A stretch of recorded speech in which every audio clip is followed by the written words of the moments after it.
So that's blue. hello folks, Del here. We've got sort of a, a project here going into an ancient process back when the days when hippies were in vogue, and they all had tie-dye shirts. So we've never had one, so I'm gonna start the process here. We have these bottles, and we have these packets. So I'm gonna try on a little diagonal here first. It's just an experiment. I don't see how the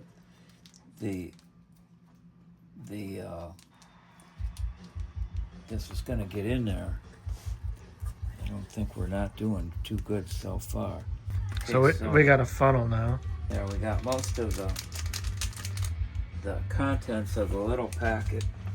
So recommending you're gonna do this at home, just try to cut across the top of it. So there we are with that. Here's this. Now are we gonna, what do we have to put in here? Water? Yeah, add some water there. Sort of lukewarm water. A little bit more. There, that seems to do it. Now does that look red? It's kind of a dark red. That looks red. But that looks more than this is supposed to be yellow. But in the spectrum, I think green and yellow are close together or something. Okay, so just as a tip, you got to watch closely what you're doing. And so I should have had when you fill these up from the faucet or whatever you're filling them up from, kind of just make sure it's slow so it doesn't fill up too fast. Get the top of that. There, am I on right? There we are. Okay, get the cap on and shake it up. Make sure and don't fill it up too much to where you don't have an amount of airspace in there to jiggle the water and the dye around to get them mixed up. They're not real hard to mix it up. So that's that. So these little pointers. That one's all ready to go. You just need to add some water.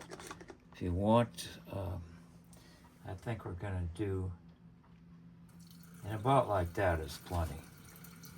You want to get all the dye out of the funnel here. And it doesn't hurt to check. Keep an eye on things.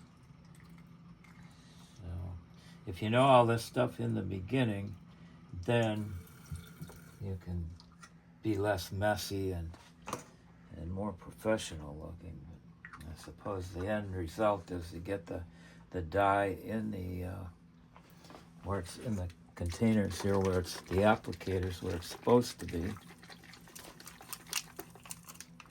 And that's a little bit easier if you leave some space in there to get that mixed up. And I'm just going to take this and clean that off, because it's tighten that up a little. This is that indigo dye is pretty. Let's add some water to that one. Okay. More to this one, and then also to keep the funnel cleaned out.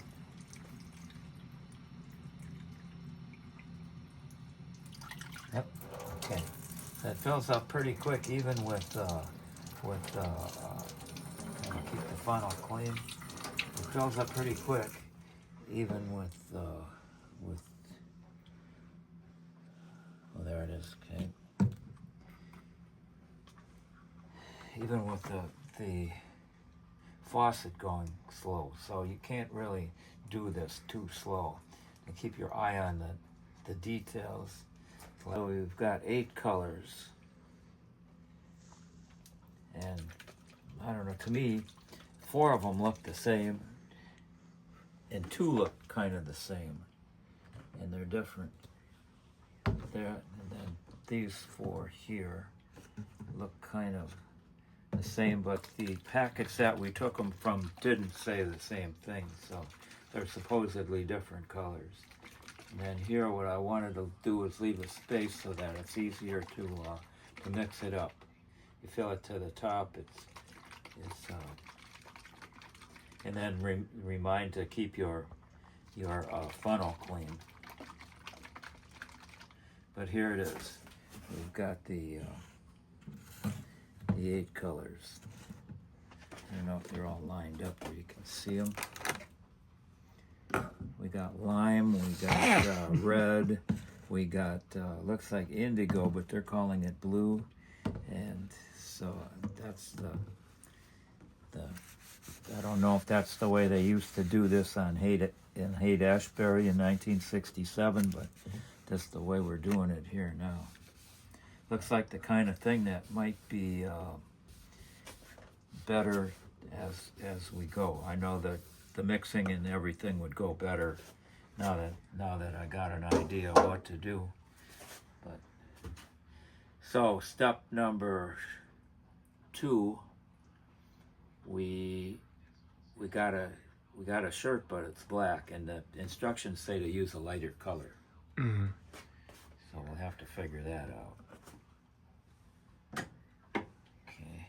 I'll tune into the next one. We'll keep you updated.